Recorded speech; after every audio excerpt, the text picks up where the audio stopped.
Well, big boss की इस popular contestant को हो सकती है अरेस्ट। उनके खिलाफ अरेस्ट वारंट निकल रहा है। चलिए आपको बताते हैं आखिर क्या हुआ है, किसके लिए अरेस्ट वारंट की बातें हो रही है, किसके लिए अब लीगली मुश्किलें जो है बढ़ने वाली है। क्या जेल के सलाखों के पीछे जाएगी ये popular contestant?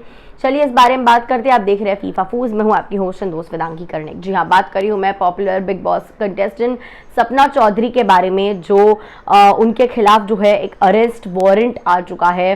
Popular Haryanvi singer है और डांसर है सपना चौधरी, जिन्हें हमने बिग बॉस में भी देखा हुआ है। अब उनके खिलाफ जो है एक अरेस्ट वारंट निकला है, क्योंकि खबरों की अगर माने तो 2018 में एक कोई इवेंट था, जिस इवेंट में सपना चौधरी परफॉर्म करने वाली थी और उन्हें उसके लिए पैसे भी दिए गए थे एडवांस में।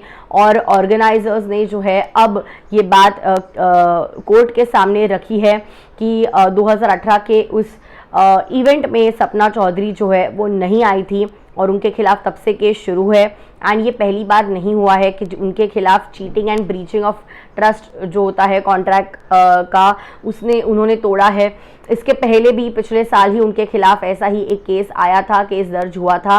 और अब देखना होगा कि अब इनके साथ एग्जैक्टली क्या हो सकता है। क्या ये अरेस्ट होंगी, इनके लीगल ट्रबल्स किस तरीके से बढ़ेंगी।